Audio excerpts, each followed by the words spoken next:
87 directeurs de collèges d'enseignement général relevés de leurs fonctions pour insuffisance de résultats aux examens de fin d'année, en l'occurrence le brevet d'études du premier cycle BEPC et le baccalauréat pour le compte de l'année 2018-2019. L'annonce a fait tiquer plus d'un et pourtant ce n'est pas la première fois que les chefs d'établissement sont déchargés de leurs fonctions. Qu'ils vous souviennent que déjà en 2018, plus de 80 directeurs et directrices d'école ont été limogés au niveau de l'enseignement primaire pour avoir obtenu 0 réussite au certificat d'études primaires. Quels sont donc les fondements de cette sanction? Les directeurs de collège sanctionnés sont-ils vraiment fautifs? On fait le débat dans le décryptage. Et dans le dossier de la semaine, on reste toujours dans les écoles pour évoquer cette fois-ci le rôle des parents dans la réussite scolaire de leurs enfants. Vous le savez, une année scolaire, c'est une aventure dans laquelle enfants, enseignants et surtout parents ont un rôle essentiel et précis à jouer. Leur rôle n'est pas de faire les devoirs de leurs enfants, mais de créer un climat propice pour que l'enfant puisse s'épanouir et garantir une année scolaire réussie. Un psychopédagogue donnera quelques petits secrets aux parents pour jouer convenablement leur rôle. Madame, Monsieur, merci de prendre le rendez-vous de votre émission dominicale Wikeko, notamment de ce dimanche 22 septembre 2019. Sans plus tarder, on laisse la place au mini-journal avec à la présentation Nadège Obiège Sani.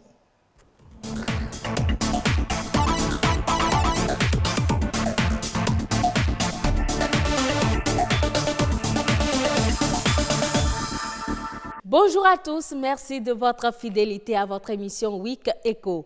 La rentrée des classes rime avec la chasse aux fournitures scolaires. Pas facile pour les parents de dénicher de quoi remplir un cartable vert, jaune, rouge. Malgré une concurrence accrue des fournitures scolaires importées, on arrive à trouver quelques-unes fabriquées au Bénin. Quels sont ces produits et quelle est la part de marché des fournitures scolaires estampillées Made in Bénin? Élément de réponse dans ce reportage de Evra Anani. Ce sont des marques béninoises dont les logos font de plus en plus recettes au rayon des fournitures scolaires. Sur cette liste de fournitures, les articles cochés au stylo bleu sont produits au Bénin. Nous sommes déjà fiers parce qu'aujourd'hui, sur la liste des fournitures, il y a des enseignants qui mettent cahier scolaire le papillon. C'est déjà une fierté pour nous.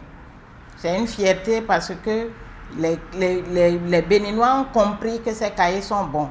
Et ils écrivent sur les listes de fournitures cahiers ambassadeurs. Ils exigent ça dans les écoles. La totalité des manuels scolaires au programme sont estampillés vert, jaune, rouge. Un challenge réussi pour cet éditeur. Lara, en tant qu'éditeur de manuels scolaires, juste pour vous dire que nous avons constaté quelque chose dans le pays qui est la cherté et la rareté des manuels scolaires. Alors nous, notre rôle est d'aider la couche les plus défavorisées à avoir accès à ces livres-là. Alors nous nous sommes donné la tâche de nous rapprocher des auteurs afin de négocier une réédition de leurs livres pour permettre à ce que toutes les couches les plus défavorisées, surtout, à avoir accès à ces manuels scolaires. Voilà la raison qui nous a poussé à rentrer dans les manuels scolaires.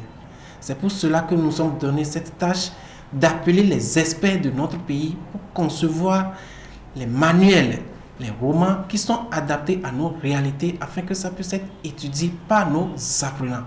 Voilà pourquoi nous avons aujourd'hui assez de manuels. Nous avons financé assez de recherches en scientifique, SVT, mathématiques, physique, chimie, technologie, tout ça. Et pour les romans, nous avons négocié la réédition auprès des auteurs afin de pouvoir diminuer très sensiblement le coût d'achat. À chaque rentrée, les produits fabriqués au Bénin augmentent et les clients de cette librairie en redemandent. Les cahiers fabriqués au Bénin, c'est des cahiers qui facilite l'écriture aux enfants au cours primaire. Les enfants en cours d'initiation se retrouvent bien avec les interlignes qui sont bien sortis. Je réclame souvent les produits béninois parce que je me dis que c'est l'économie de mon pays. J'ai plus confiance parce que la plupart des choses qu'on nous amène souvent, ce n'est pas la qualité. D'un, c'est un produit béninois. Deuxièmement, c'est un produit où vraiment c'est la qualité. Donc quand on l'utilise pour les enfants, tu sens que vraiment ça tient. Pour certains, peu importe la provenance, seul le prix compte. Je sais déjà que les cahiers sont imprimés au Bénin, les livres sont imprimés au Bénin, mais avec le stress des dépenses qu'on a à faire et le stress de la rentrée, se soucier du Made in Bénin. Peut-être que la prochaine fois ou les prochains achats, je vais demander s'il y a des bics qui sont béninois. Bon, on ne fait plus la différence entre la chinoiserie et la béninoiserie, pourvu que ça coûte moins cher. Avec une meilleure qualité de produit et un coût abordable à tous, le Made in Bénin fait peu à peu son retour en force.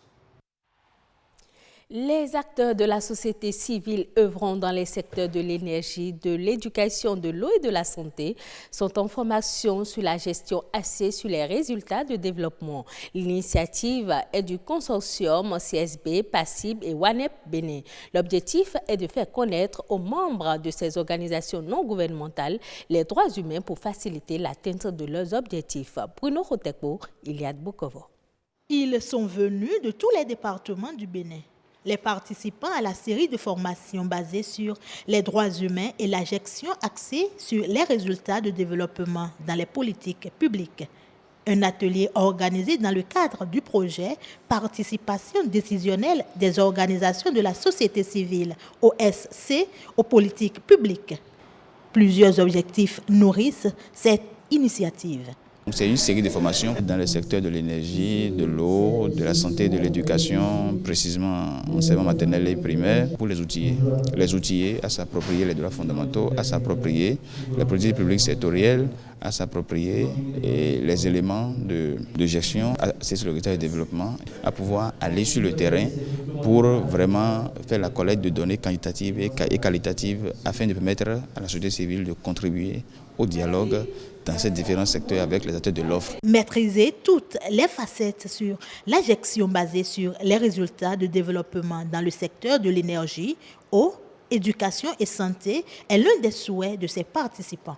À la fin de cette formation, je voudrais avoir beaucoup plus d'informations sur les différents droits humains d'abord, ensuite sur la notion de la gestion axée sur les résultats du développement.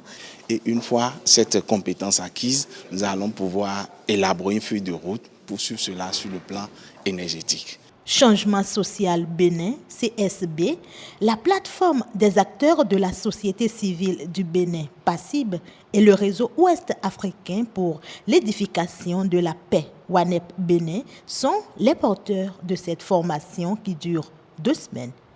À Cotonou et environ, presque toutes les paroisses sont entourées de petites échoppes où l'on vend des objets de piété. Des objets pour lesquels les fidèles chrétiens manifestent très souvent un attachement afin de raffermir leur foi. Ces fidèles affluent d'ailleurs sur les lieux de vente pour se procurer ces objets. C'est le cas entre autres des croix et des statues de la Vierge Marie. Le business des objets de piété, c'est un reportage de Joseph Bonquet Doto et Maurice Aïna. Je suis rentrée dans ce commerce depuis plus de 10 ans. Dame Elisabeth vend des objets de piété depuis une dizaine d'années. C'est la seule activité qui lui procure de revenus. Comme elle, ces femmes pour la plupart s'installent devant les églises, les temples et les lieux de culte. Diverses raisons les motivent dans ce commerce. Les objets que je vends, que nous vendons, parce que nous sommes catholiques, même si tu n'es pas catholique, tu peux vendre. Mais c'est pour maintenir les catholiques sur le chemin de la foi. Pas uniquement pour la commerce, pour aider nos frères à prier. De ces différents objets proposés aux fidèles, certains sont plus convoités que d'autres. Les gens achètent plus les médailles, les livrets, les chapelets. Ça coûte mieux. Enfin, les croix, les médailles, les images, les icônes. Les bougies, les fleurs, les chapelets surtout. Ce commerce, datant de plusieurs siècles, était l'apanage des religieux et bien suivi par les responsables de l'Église. C'est une vieille pratique que des personnes mettent à la disposition des fidèles le nécessaire pour la pratique liturgique. C'est pour cette raison que pendant longtemps, vous allez constater que c'est les religieuses qui vendaient cela. Le Bénin n'étant pas un pays producteur d'objets de piété, les commerçants sont obligés d'avoir recours au marché extérieur pour satisfaire la clientèle. On importe ça en Europe. Surtout le Nigeria, le Togo, le Ghana. Les ordres de piété, beaucoup viennent de Rome. Malheureusement, la manière dont le commerce se fait aujourd'hui laisse à désirer. Beaucoup de personnes ne vendent que ça, mais ils ne sont jamais à la messe. Je pense que leur première attitude, ce serait d'abord une conversion de cœur, une disposition de cœur, et c'est l'expression de leur foi authentique qui doit gouverner leur attitude à vendre et à partager leur foi avec les autres. Donc que les commerçants soient en même temps des lieux d'évangélisation pour les autres. Au regard de l'importance que revêt ce commerce pour l'Église, qu'il se fasse à des fins lucratives ou qu'il soit un acte de foi, l'essentiel serait-il que la clientèle soit servie. C'est la fin de ce mini-journal. Ne zappez surtout pas. Wikeko continue avec Ulvaïs Balogun. Merci à vous, Nadège. Wikeko se poursuit bien évidemment et cette fois-ci, c'est la place à la revue de presse économique. Une présentation de Rodrigue Babagbeto.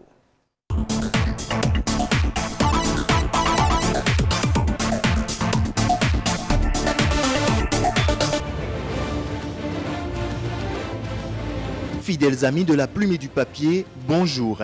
La rentrée des classes aura été un des sujets sur lesquels se sont penchés plus d'un canard cette semaine. On prend l'envol avec le quotidien Fraternité qui titrait à sa une « Année scolaire 2019-2020, c'est parti pour 9 mois. L'école ouvre ses portes, des difficultés toujours à l'affût ». Pour le quotidien de Ménontin, KNKA, le gouvernement a tout mis en œuvre pour assurer un bon retour des enfants à l'école.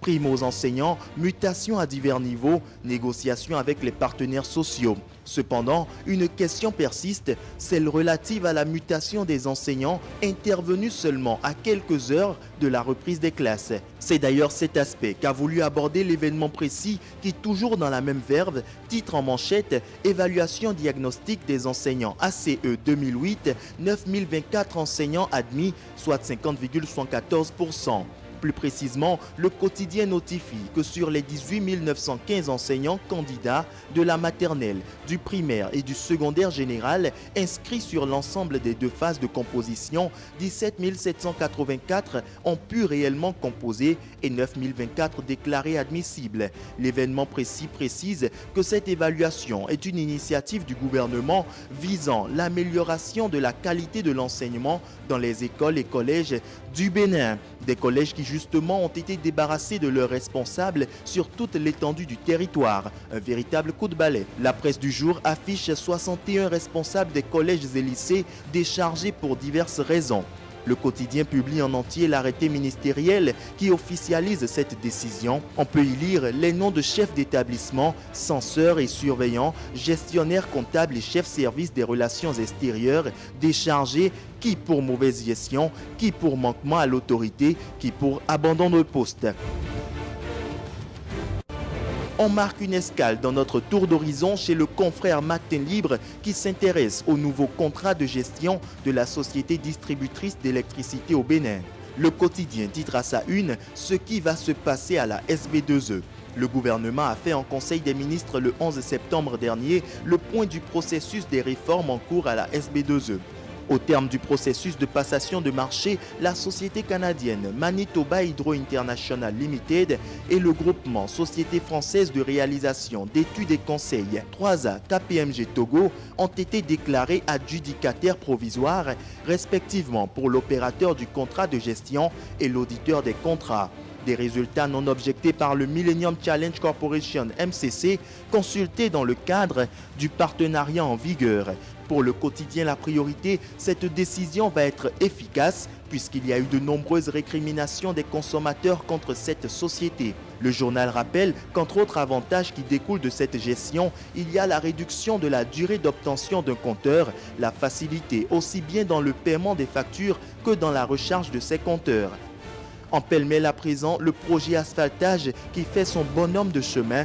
Son second volet prend effet avec l'injection de 20 milliards devant servir à l'éclairage de 9 villes du pays. Ainsi prend fin cette revue de presse. À dimanche prochain.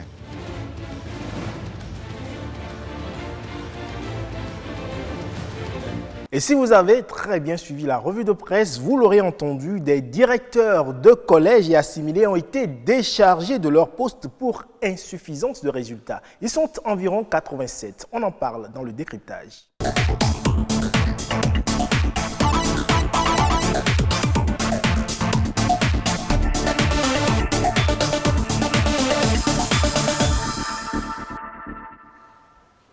Et oui, 87 directeurs d'école, de chefs d'établissement et assimilés n'ont pas obtenu de bons résultats au cours de l'année scolaire 2018-2019 et ils ont été sanctionnés pour insuffisance de résultats. On en parle ce matin avec deux confrères. Tous deux, ils viennent de la radio. Je reçois pour vous Benoît Wandja, journaliste à Radio Bénin Alafia.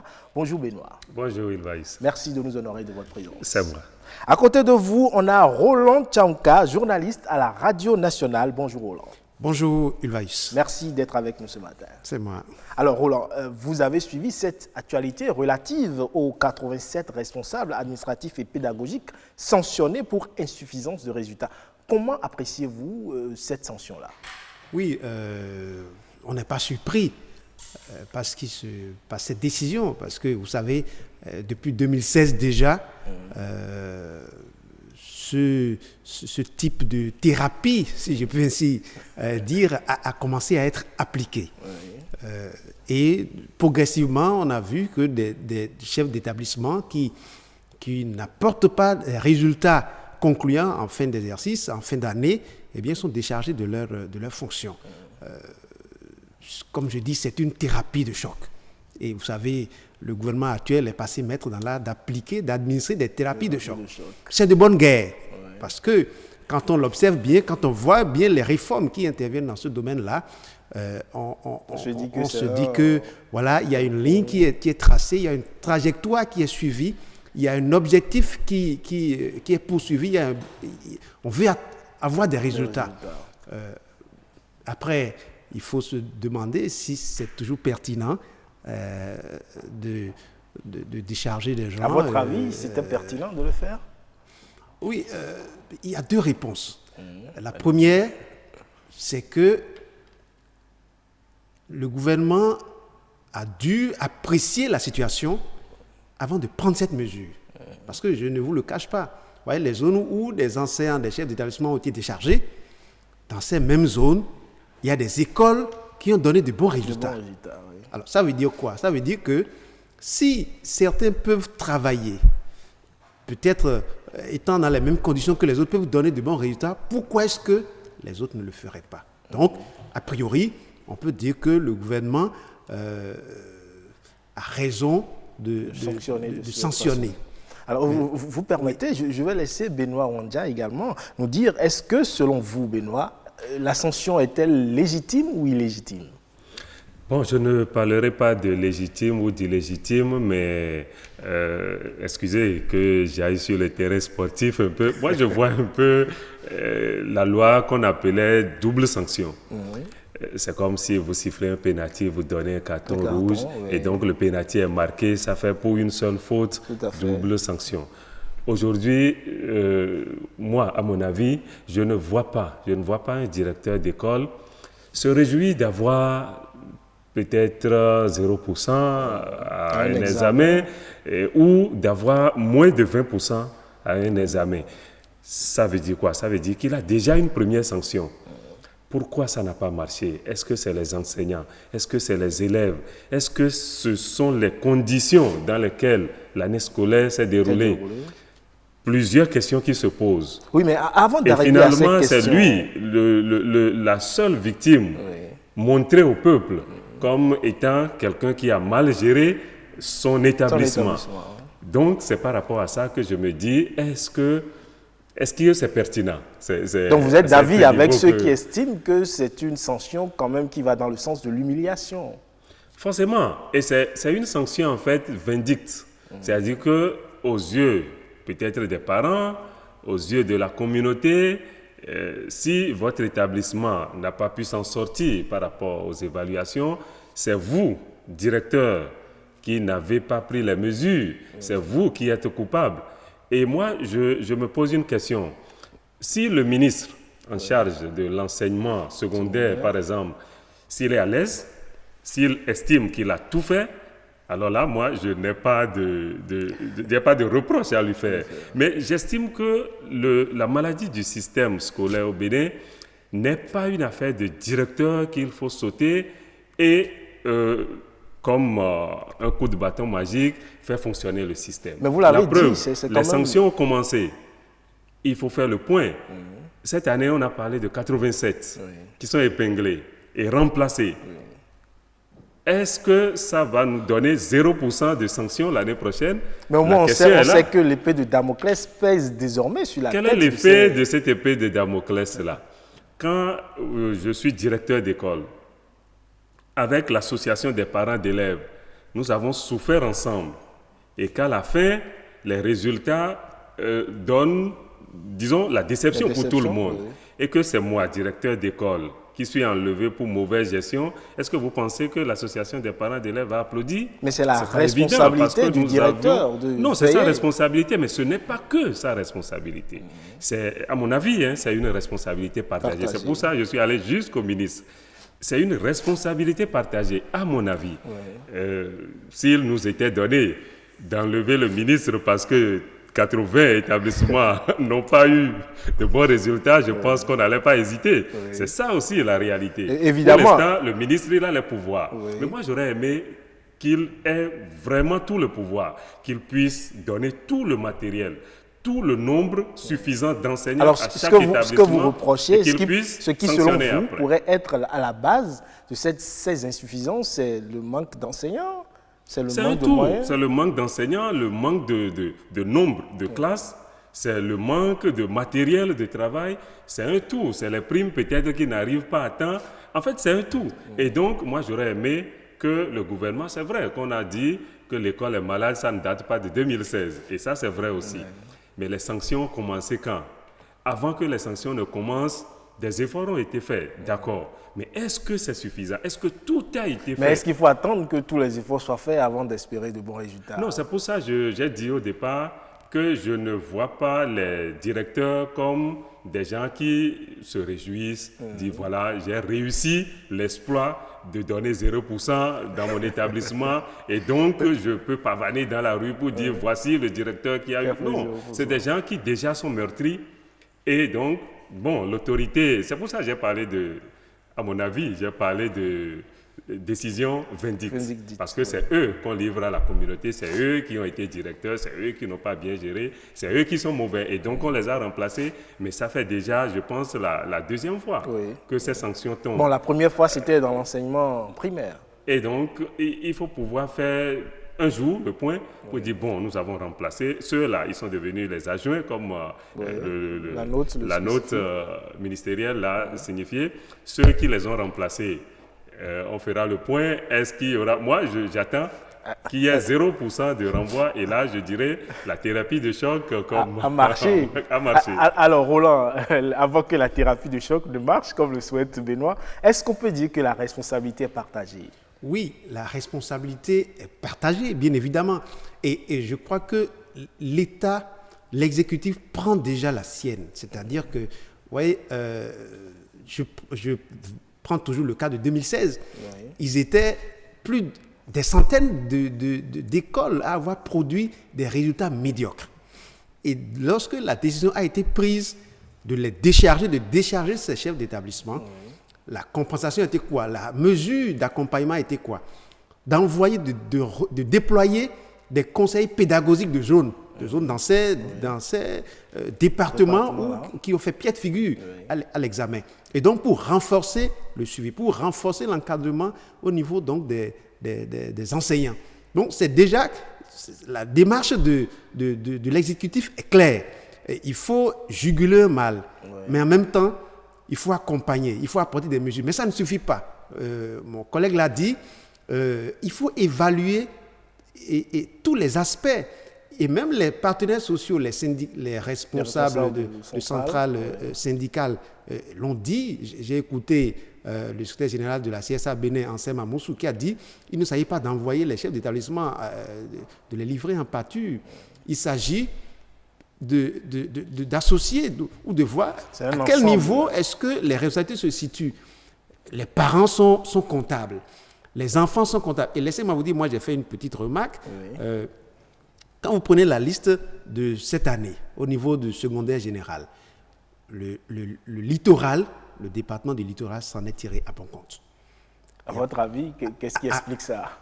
Écoutez, nous n'allons pas comparer Cotonou et je ne sais pas et moi. Les collines qui ont eu les collines, le taux le plus élevé. Ce n'est pas la même chose. Les infrastructures, en termes d'infrastructures, en termes de niveau de vie des parents. Parce que c'est aussi ça. Vous allez dans des zones où des enfants, ils n'ont pas peut-être l'éclairage à la maison pour réviser les leçons. Les parents se débrouillent pour acheter du pétrole dans leur lampion et tout ça. C'est un problème. Donc, les responsabilités sont effectivement partagées. Et comme l'a souligné ou l'a demandé le secrétaire général de la COSI Bénin, Noël Chadaré, il faut que l'État analyse la situation davantage et fasse une étude. Est-ce que la mission que nous avons assignée au chef d'établissement, est-ce que nous les accompagnons dans cette mission? Benoît a parlé des subventions. Il faut le matériel pédagogique. Il faut des enseignants qualifiés. Il y a tout ça. Donc, l'État doit faire ce point-là et dire, OK, par rapport à cet aspect, nous avons assumé notre part de responsabilité. Bon, on sait que après, cette année, si les chefs d'établissement ont tout ça et ne donnent vraiment pas de résultats, parce que laissez-moi, vous n'êtes pas sans savoir qu'un chef d'établissement, généralement dans le primaire, c'est eux qui tiennent les classes du CM2. Oui. Et ils ont au bas mot le CAP, le certificat d'aptitude pédagogique. Alors, quelqu'un qui a le CAP, directeur d'établissement, et qui prend les classes du CM2, je crois qu'il y a un minimum de bagages qu'il a et qui lui permet d'encadrer les enfants et de les conduire à de bons résultats. Donc voilà, je pense que le gouvernement, comme je l'ai dit à l'entame, est dans sa logique. Il y a une ligne qui est tracée.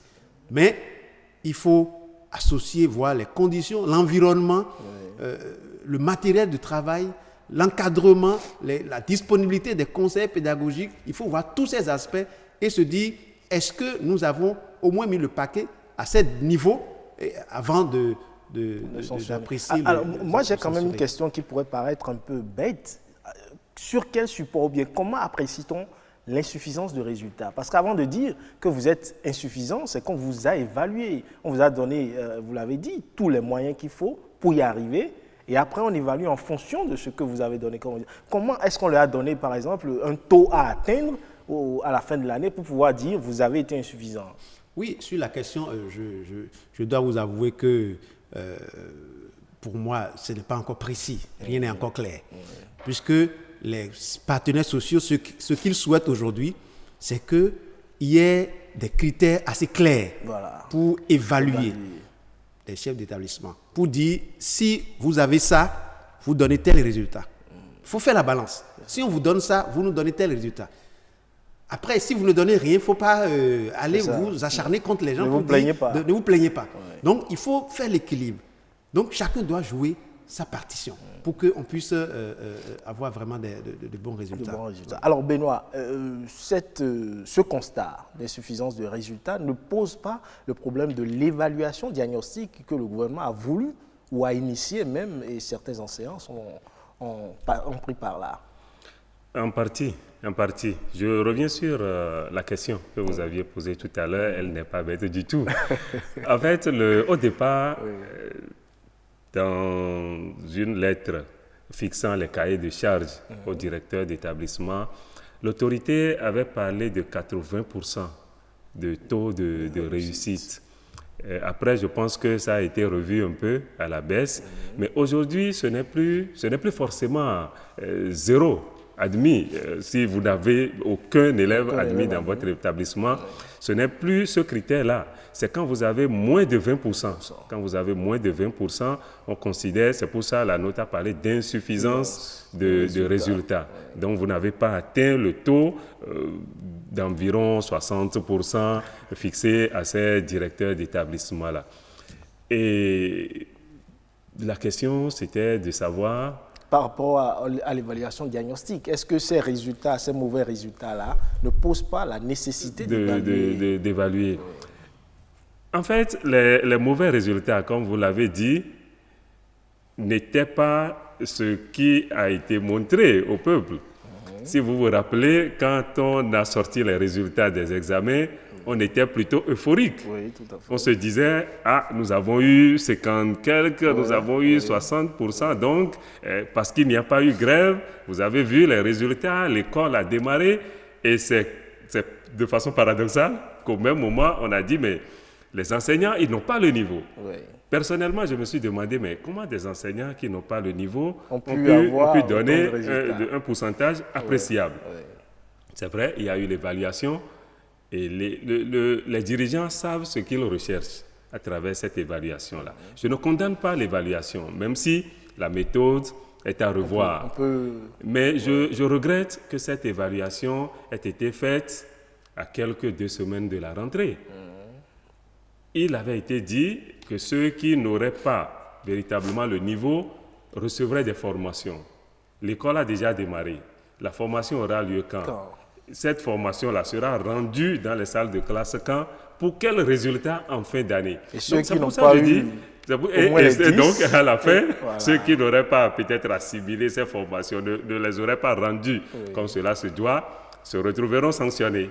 Mais dans cette sanction-là, est-ce que c'est seulement les directeurs qui sont coupables? Moi, je reviens à ma question et je réponds toujours pour dire que c'est une responsabilité partagée. Alors, Roland, l'évaluation diagnostique, cela a tout son sens. Oui, évidemment, cela a tout son sens. Parce que lorsque vous mettez en place un système, il y a ce qu'on appelle suivi, évaluation. À un moment donné, il faut s'arrêter, il faut faire le point. Je crois que le gouvernement a commencé par faire ce travail au niveau de l'enseignement. Je suis d'accord avec Benoît qui dit qu'il faut revoir la méthode, parce que vous savez, ça n'a pas été facile. Pour prendre la décision, pour lancer les activités, lancer les compositions, ça n'a pas été facile. Il y a eu beaucoup de négociations. Aujourd'hui encore, aujourd'hui encore, ce n'est pas encore un acquis. Les enseignants n'ont pas encore accepté cette décision donc, du gouvernement de les évaluer. Mais, comme je dis, le gouvernement est dans une logique. Nous recherchons nous voulons mettre en place un enseignement de qualité. Nous voulons des apprenants qui puissent avoir le niveau requis et pour demain réussir leur examen, faire des études supérieures dans de bonnes conditions comme ça, il fait peur d'être enseignant. Quand on sait qu'on doit être évalué. Non, il ne fait pas peur. Il fait peur d'être enseignant lorsqu'on y va sans précaution. Il y a des gens qui sont bons. Il y a des enseignants qui n'ont pas de soucis. Nous avons tous été à l'école. On est passé par des mains d'enseignants. Il y en a qui n'ont pas de soucis, qui éprouveraient du plaisir à se faire évaluer. J'ai lu sur certains forums des gens qui disent « Moi, c'est avec fierté que je me fais évaluer. » Il y a même des secrétaires généraux qui en parlent. Il y en a qui sont vraiment contents parce que ça ne leur pose aucun problème de se faire évaluer. Pour eux, c'est tout à fait normal. Pour certains, ça peut être une sorte de hantise pour dire, mais peut-être que voilà, les gens vont découvrir une tare que j'ai toujours cachée. Voilà. Donc, il y a effectivement ce problème. Mais je dis, les enseignants ne travaillent pas pour eux-mêmes. Ils travaillent pour l'État. Mais Benoît a évoqué un aspect très important, c'est que la rentrée a démarré et il faut, ceux qui ont été évalués, on doit les former, relever leur niveau. Comment est-ce que cela pourrait se faire en pleine année scolaire? Oui, c'est un gros point d'interrogation, je vous le concède. C'est un gros point d'interrogation et je ne vous le cache pas. Depuis nous, à notre niveau, on a essayé nous sommes toujours sur le dossier d'ailleurs, on essaie de comprendre, de clarifier un peu. Si les autorités en charge donc, du système, du secteur nous le permettent, je crois que c'est un volet qu'on va clarifier pour le bonheur de ces enseignants. Comment, voilà, une année qui démarre et en même temps on parle de formation, on a dit formation en situation de classe. Pour le commun des enseignants, c'est encore un langage très codé. Alors, ma dernière question, on va finir là-dessus, c'est que ceux-là, ces directeurs d'école qui ont été rétrogradés, ils ont été rétrogradés pour 2 ans. Alors, comment est-ce que leur réhabilitation va-t-elle se faire selon vous? Oh, je ne suis pas dans le secret dans le secret de Dieu. Donc, je suppose. Parce qu'ils ont eu de mauvais résultats, on les a rétrogradés pour 2 ans. Est-ce qu'il va falloir les évaluer avant de leur redonner le poste qu'ils occupaient? Oui, toujours est-il qu'avant qu'ils ne reprennent leur poste, ils vont passer par des processus. Ça, il n'y a rien à faire. Parce qu'ils ont été déchargés parce qu'ils n'étaient pas à hauteur de tâche. Ouais. Et donc, le gouvernement va certainement les évaluer. Et je crois qu'eux-mêmes, dans leur posture, ils doivent déjà commencer par se dire « Ah, j'ai 2 ans pour me mettre à niveau. S'il y a des choses qu'on me reproche, eh bien, j'ai 2 ans pour me mettre à jour. Et je crois que ce sera de bonne guerre qu'on puisse... Benoît, 2 ans pour se mettre à jour. Non, je pense que ça va ressembler, je reviens à l'image par laquelle j'avais commencé. Oui. Ça va ressembler à un joueur qui prend carton rouge, qui va corriger sa peine et qui revient tranquillement. Oui. En fait, est-ce qu'il y a aujourd'hui, entre nous, disons-nous la vérité, est-ce qu'il y a une méthode pour évaluer la gestion d'un directeur, à part peut-être les résultats de fin d'année? C'est ça aussi. Donc, ils sont adjoints. Est-ce que dans leur poste d'adjoint, on peut dire désormais, peut-être les conseils que tu as donnés aux titulaires ont suffi pour que tu deviennes directeur? Ça, c'est un gros point d'interrogation. Et je vais finir peut-être en disant que le milieu dans lequel l'école est implantée compte beaucoup également. J'ai eu, disons, l'histoire ou la réalité que vit actuellement un directeur d'école qui est resté directeur d'un établissement qui a toujours été félicité. Parce que les moyens y étaient. Il a toujours eu, ça fait déjà 2 fois quand même qu'il a eu des lettres de félicitations. Mais cette année, il est muté dans un établissement où, à l'heure où nous parlons, il se plaint qu'il n'a pas encore croisé un seul élève. Ah, d'accord. Parce qu'il y a cru dans la région. Alors, vous imaginez déjà le stress que ce directeur vit. La rentrée a commencé, ça fait déjà... Ça fait une semaine déjà. Une semaine et quelques. Et lui, il n'a pas d'élèves. C'est grave. Et à la fin de l'année, il sera évalué. C'est ça. Donc, c'est autant de paramètres qu'il faut prendre en compte dans l'évaluation. Tout à fait. Merci beaucoup, chers confrères. On n'a pas eu assez de temps pour bien décortiquer le sujet. Benoît Wandia, journaliste à Radio Béné Alafia, merci d'être passé. Roland Tchankar, journaliste à la Radio Nationale, merci d'être passé.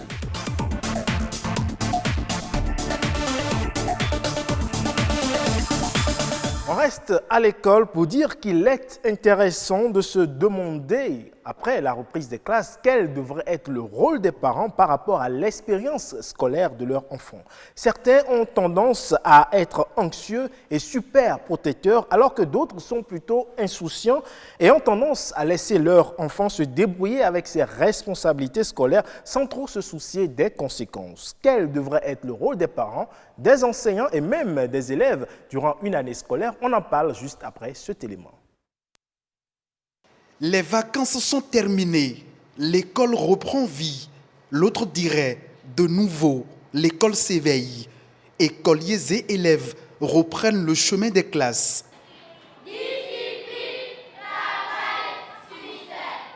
Ici, à l'école primaire publique de Bégamin, le démarrage de la rentrée scolaire est effectif.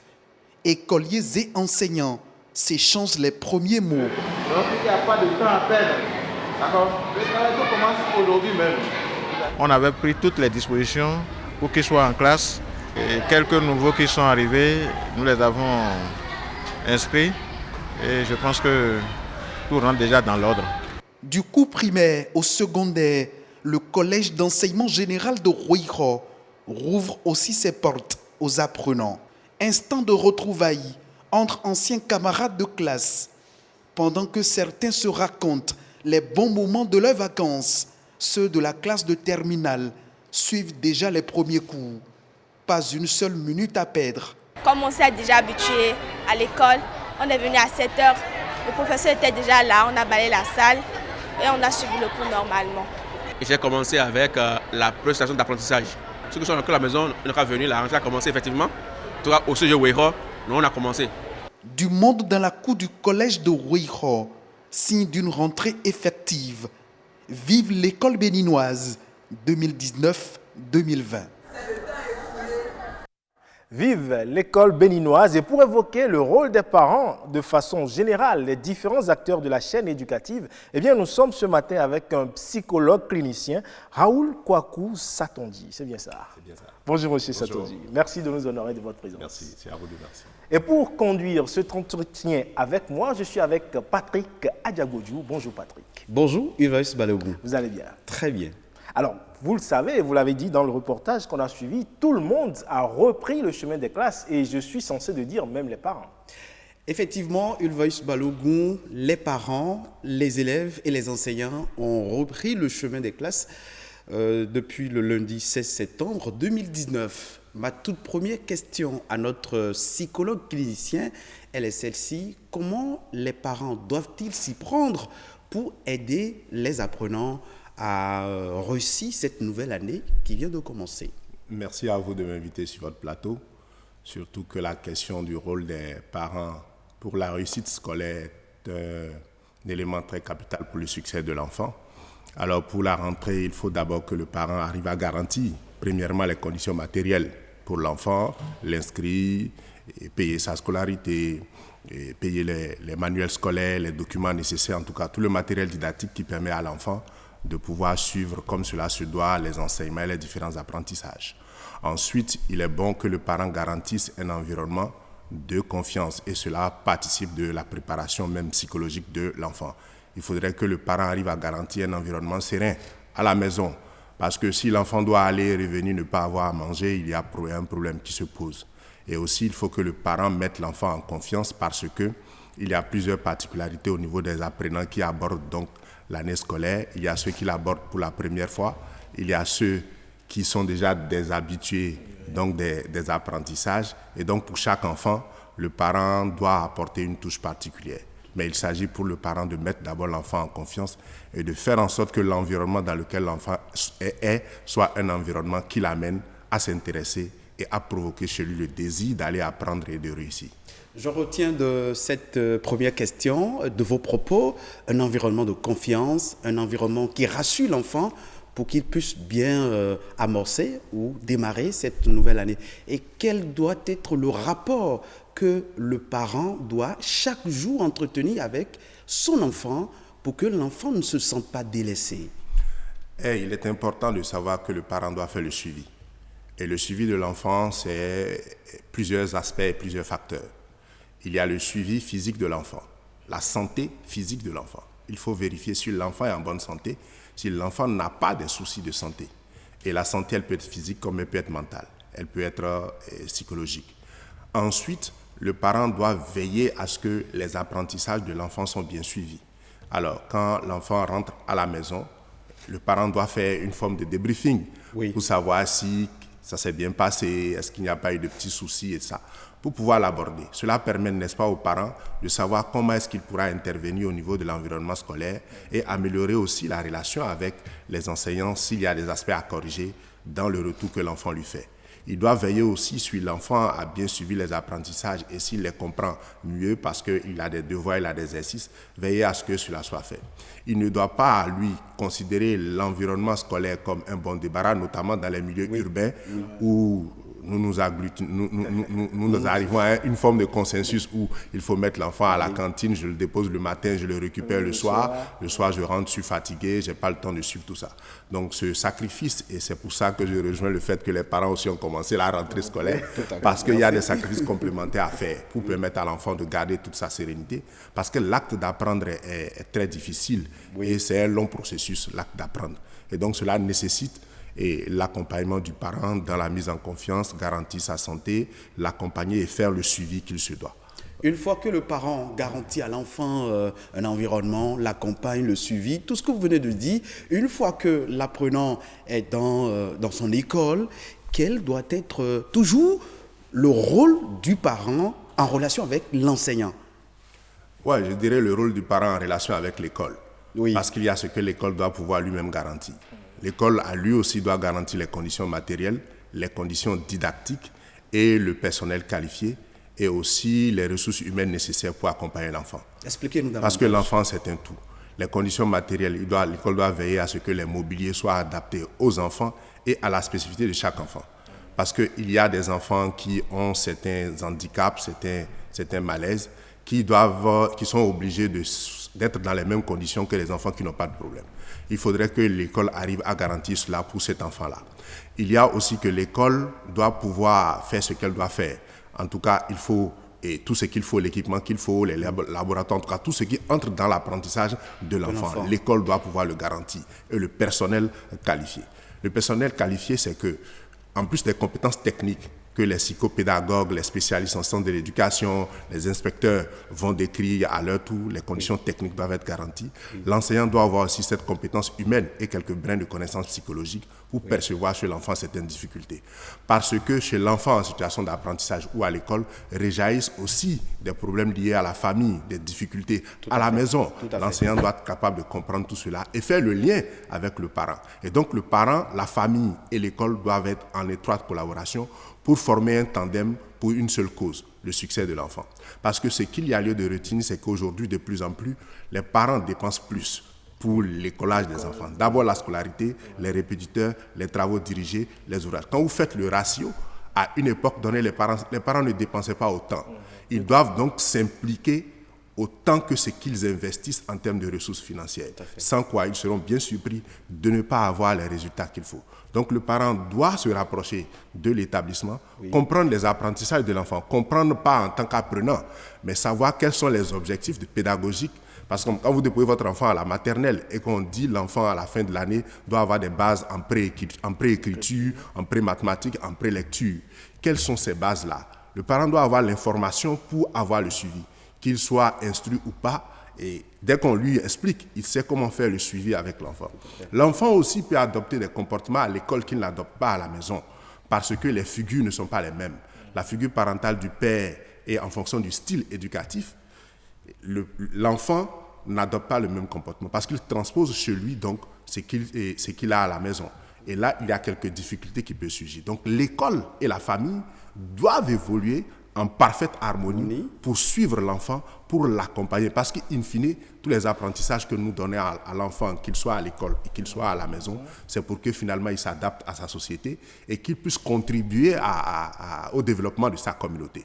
Et donc, il faut le percevoir ainsi et garantir ce lien-là. L'école fait son travail, les parents font ce qu'ils ont à faire et ils doivent pouvoir s'associer et créer un compromis pour que l'enfant puisse, un consensus pour que l'enfant puisse évoluer aisément en milieu. On vous comprend aisément, les parents font leur travail, l'école fait également son travail, mais quand on sait que le sujet clé de la rentrée, c'est l'apprenant, c'est l'élève, c'est l'écolier.